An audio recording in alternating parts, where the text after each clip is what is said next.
And with that, let the debate begin. I call upon Professor Mark McIntire to the podium.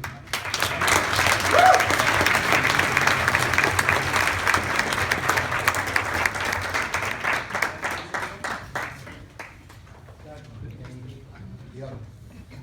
That's right, we have to be on the right side. Vanessa, thank you very much. Good evening, ladies and gentlemen, Mr. Chairman, Mr. Assistant Chairman. I want to reiterate my personal thanks to Professor Eskandari and Professor Mark Sanders for all the many hours that they have put in with the leaders of Phi Theta Kappa Honor Society to nurture a life of ideas here in Santa Barbara City College, and especially opposing ideas. And I think you've done a magnificent job, Ganethra, to set the stage, so thank you very much.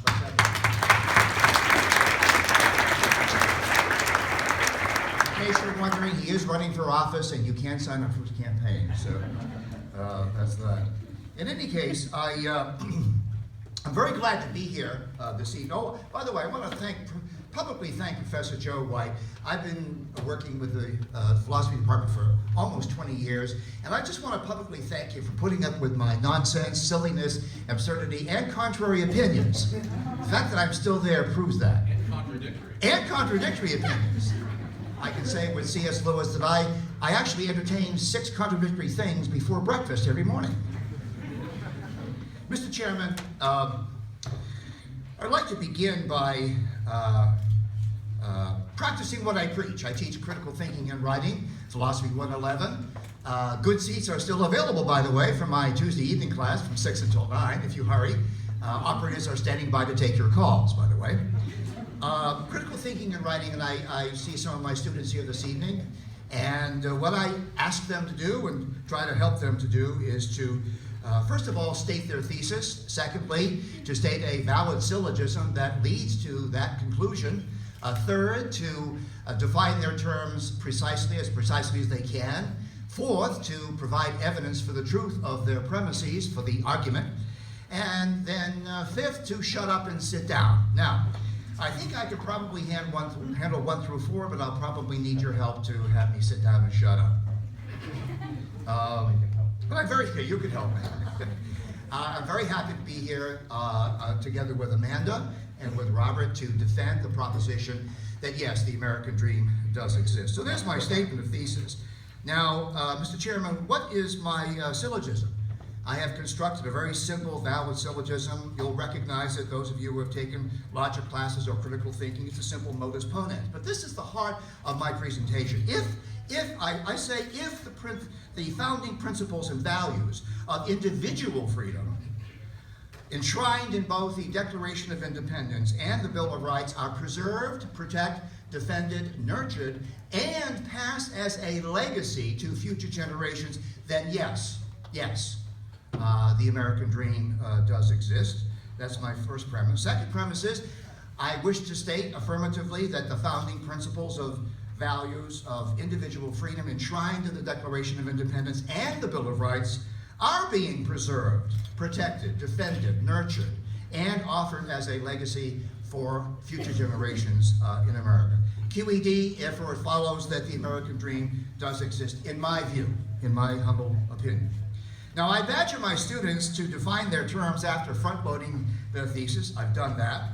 So let me define what I mean precisely by the principles and the values that underpin the Declaration of Independence and the Bill of Rights. Mr. Chairman, the founding principles and values of which I speak are contained in a single proposition. And Mr. Thomas Jefferson wrote that proposition. Let me give you a narrative, but nevertheless precise definition of what I mean by that proposition. As our first American ambassador to France in 1779, Dr. Benjamin Franklin spent a lot of time in the salons of Paris, being wined and dined, as Dr. Eskandari is quite well aware, with all the French aristocrats, each probably having much greater wealth than Donald Trump today, if such a thing could even be imagined. And at one particular salon, so the story goes, where bacchanalian delights were intermingled with philosophical discussion, a lovely courtesan asked old Ben Dr. Franklin, this is where I do the voice thing, Joe. Dr. Franklin, what does it really mean to be an American anyway? Well, with a sip of champagne and a flourish of his elegant silk handkerchief, he responded thus. To be an American, madam, is to assent to a proposition, and Mr. Jefferson wrote the proposition, that all men are created equal and are endowed by their Creator with certain unalienable rights. Among these are life, liberty, and the pursuit of happiness. Emphasis mine on pursuit. I'll get to that in a moment. Now, I could quote a lot of old dead white guys translating this proposition into the American dream of today, but no, I would rather quote a contemporary black woman. Whoopi Goldberg's translation is as eloquent as it is precise. Here's what she has to say about the American dream. I am the American dream, she says. I am the epitome of what the American dream basically said. It said, you can come here from anywhere in the world and be anything in this country that you want to be. And that's exactly what I have done. Recently, we had a visit in this country from Pope Francis, and when he addressed the Congress of the United States, he referenced Mr. Jefferson's proposition. And after he spoke very eloquently as to what that meant in terms of the dream of freedom and individual human rights, he said, those ringing words continue to inspire us today, even as they have inspired peoples throughout the world to fight for freedom in accordance with their dignity. Mr. Chairman, the heart of the question about the American dream consists in what Mr. Jefferson actually meant by unalienable rights. A superbly literate man, Mr. Jefferson was no doubt influenced by, among other people, Mr. William Blackstone of Oxford University. Mr. Blackstone thought that unalienable rights were absolute rights because they came from a creator who is absolute. And since the creator was, is, and will always be, so then these unalienable rights of freedom were, are, and always will be. All humans are endowed with these rights, meaning that we cannot be separated from them, even if we wanted to be separated from them. These rights are therefore not only Americans, but they are for all humans on the planet. This is the unique story in the long history of the world, and it is the exceptional basis for the American dream as we know it today.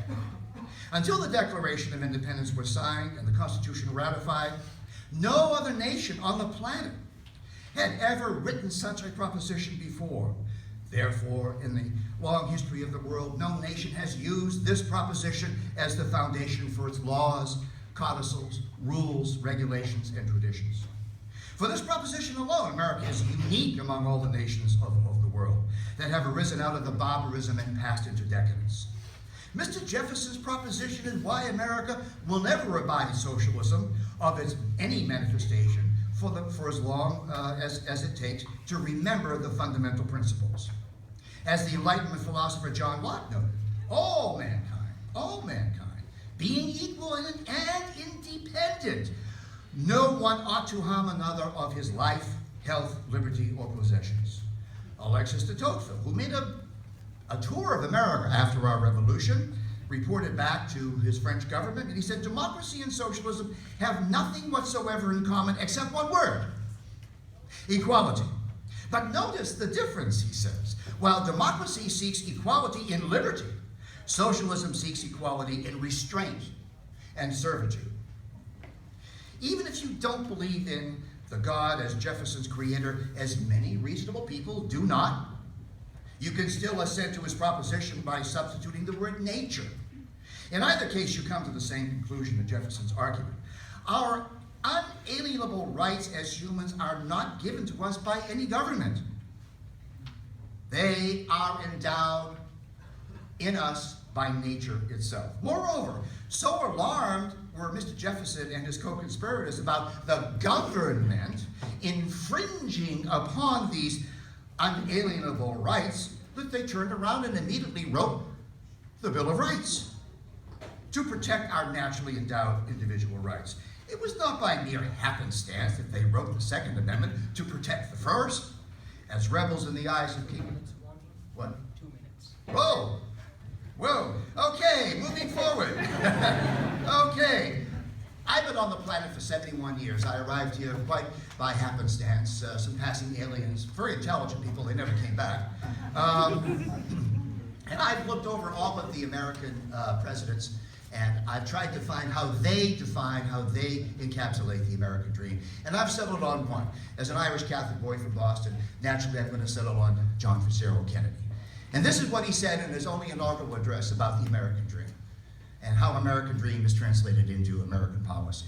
Let the word go forth from this time and place to friend and foe alike, that the torch has been passed to a new generation of Americans, born in this century, tempered by war, disciplined by a hard and bitter peace, and unwilling to forget the long undoing of those human rights to which this nation has been committed and to which we are committed along the world. Let every nation know, whether it wishes us well or ill, that we shall pay any price, bear any burden, endure any hardship, support any friend, oppose any foe, in order to ensure the success and the survival of liberty. In the long history of the world, only a few generations have been granted the privilege of defending freedom during this hour of maximum danger. I do not shrink from this responsibility. I welcome it. The energy, the courage, the devotion which we bring to this endeavor will light our country and all who serve it. And the glow from that fire can truly light the world. And so, my fellow Americans, ask not what your country could do for you, but what you can do for your country. Thank you, Mr. Chairman.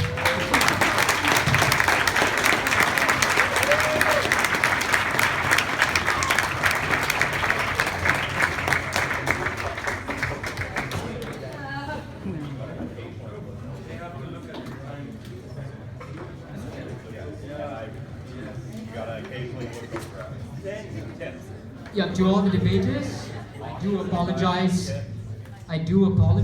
Our timer, we have him over here, Professor Mark Sanders, and he holds 3 cards. The green card symbolizes 10 minutes. The yellow card, no, it's No, I wanted 15. Yeah. the yellow symbolizes 5 minutes, and the red symbolizes 2 minutes. Okay. And if you go too long, I'll tell you.